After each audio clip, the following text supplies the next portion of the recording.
Headlines. Many expresses concern over Pm-Istv Phase 3 projects facing uncertainty within Manipur's short working season.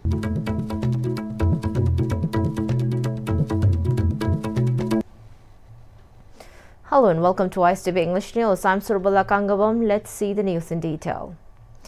Citizens have raised doubt that the Pm-Istv Phase 3 projects will not be completed within Manipur's short working season.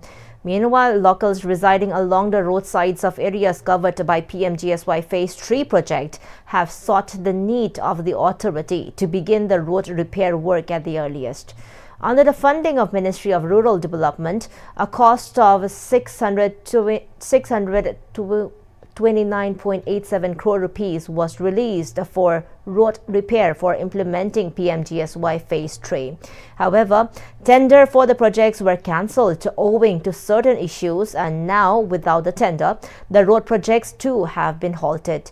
Concerned citizens have now feared that if the centre cancelled or dropped the Pm-Istv phase, it will be of great loss to the people of the state. Istv Network, in association with Caesar Hospital, conducted Caesar-free winter ENT camp at the office of Istv, located at BT Road. Staffs and associates of Istv Network availed free ENT-related medical facilities during the camp. Speaking on the sideline of the health camp, President of Istv Network, Laitanthem Tombi, highlighted that the free winter ENT camp will be boon for the network staff, including reporters who rarely have time to visit hospitals for health checkups. He also expressed thankfulness towards Caesar Hospital for the free health camp. Media is now media we bring now is see that when Caesar Istv come apply health camp bang tung pani when you with that health care tàu xe nó không có sản nào lấy ba, ấy là mình khá là khó khăn giải quyết từng cái kiện tàu này.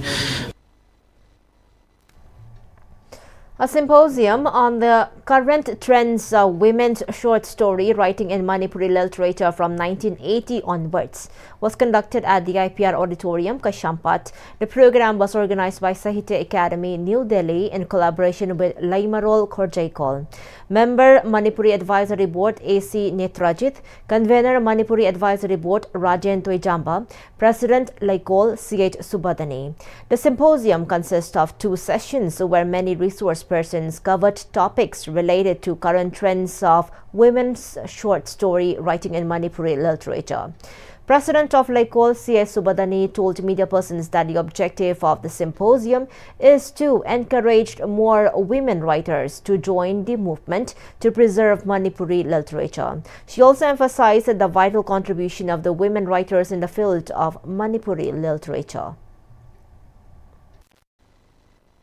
Kuigi imarul saita haibasi sakut patana kuigi zati sakut kadori banina aduna nupa nupi ani se akoi khusam narakan se desi deida akoi imarul saita se sakutnaba honabagi pandamda akoi lekol gi su akoi nupi aibi singsi akoi gi tasengna hai taragadi thopiraknaba akoi masigi kanoma ayama matamda akoi nupi masagi iningbagi wakhal leiba nupi singda akoi site akoi gile kolgi kano member obiu haidana akoi university gi angang sing inkhala liba mayam ama adigi somna gi akoi gi nupi only maitai khakgi na sade akoi maitai pangan gi angang tumsa mayam am su yauri aduna akoi na tawjari base le kolna tawjari base maroi na akoi imarol site se sakhona bagi damakta akoi hona jabani.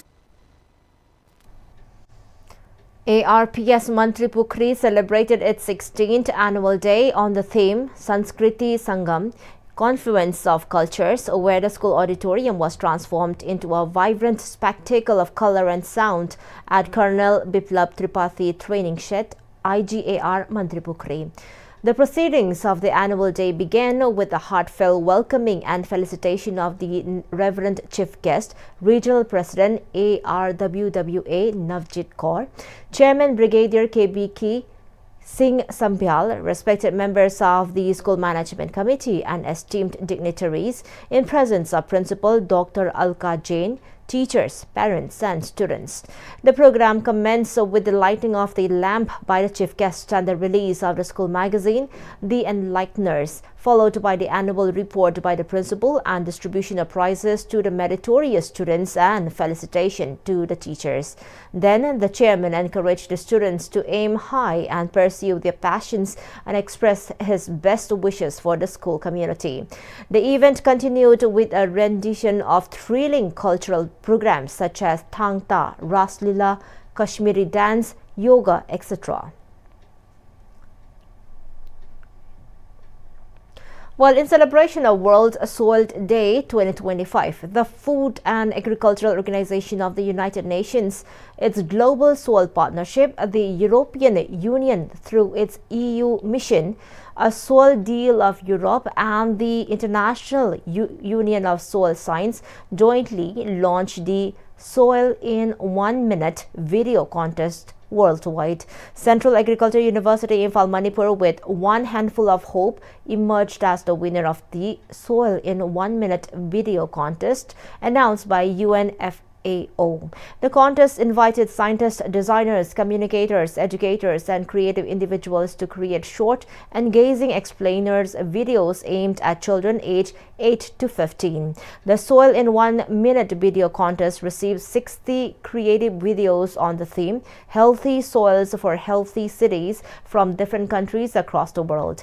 The jury and selection committee members selected the 5 best videos belonging to countries such as India, Australia, Singapore and Brazil for public voting. It was reported that Assistant Professor, College of Community Science, CAU Imphal, Tura Meghalaya, Dr. Sabyasachi Nazumdar, BSc Agriculture 2021 batch, College of Agriculture, Kridem Kolai Meghalaya, Aman Kumar, Scientist Division of Soil Resource Studies, ICAR, NBSS and LUP, Amravati Road, Nagpur, Dr. Lakshman Narayan Muruganatham, and Dean of Team Leader, College of Postgraduate Studies and Agricultural Sciences, CAU Meghalaya, Professor Dipendra Thakuria were part of the 4-member team which created the video. India and Russia vowed to scale up bilateral trade to $100 billion by 2030. Addressing the India-Russia Business Forum alongside Russian President Vladimir Putin in New Delhi yesterday, Prime Minister Narendra Modi noted that recent discussions between the two leaders and the strong potential on both sides indicated that the bilateral trade target will be achieved well ahead of schedule. He emphasized that simplified and predictable mechanisms are being created for business. He also noted that discussions have commenced on a free trade agreement between India and the Eurasian Economic Union. The Prime Minister remarked that whether in business or diplomacy, the foundation of any partnership is mutual trust, and emphasized that the greatest strength of India-Russia relations lies in this trust. He highlighted that this trust provides both direction and momentum to joint efforts and serve as a launch pad inspiring new dreams and aspirations. The Prime Minister further stressed that India and Russia are moving forward with the determination to achieve this goal ahead of time, and noted that his confidence in this outcome is growing stronger. He further remarked that tariff and non-tariff barriers are being reduced. He emphasized that the true strength behind these efforts lies in business leaders, highlighting that their energy, innovation and ambition shape the shared future of India and Russia. Pakistani and Afghan forces exchanged fire late last night along their tense border, though no casualties were reported. Each side blamed the other for violating a Qatar-brokered ceasefire that has largely held for the past 2 months. The clash came a day after Pakistan agreed to allow UN relief supplies into Afghanistan through the Chaman and Torkham crossings, which have been mostly closed amid rising tensions. Pakistani police official Mohammad Sadiq said The firing began from the Afghan side near Chaman. In Kabul, Taliban spokesman Zabihullah Mujahid accused Pakistan of launching the first attack in Spin Boltak, while Afghan border police said a Pakistani grenade landed on their side before they responded. Border tensions have escalated since deadly clashes in October killed dozens and injured hundreds after explosions in Kabul that the Taliban blamed on Pakistan. Although the Qatar-mediated ceasefire reduced violence, follow-up talks in Istanbul collapsed.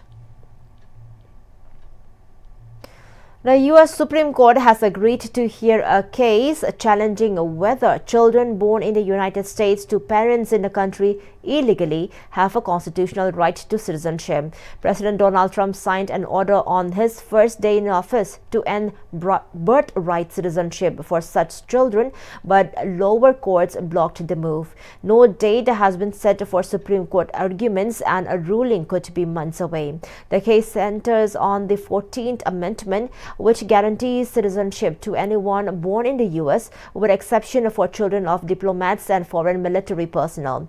Trump's administration argues that the clause subject to the jurisdiction thereof excludes children of unauthorized or temporary residents. About 1.2 million U.S. citizens were born to unauthorized immigrant parents in 2022, and studies suggest ending birthright citizenship could significantly increase the unauthorized population over the coming decades. The Supreme Court's decision could have far-reaching effects on immigration policy and the meaning of U.S. citizenship. And before we wind up the top stories once again, many expresses concern over Pm-Istv Phase 3 projects facing uncertainty within Manipur's short working season.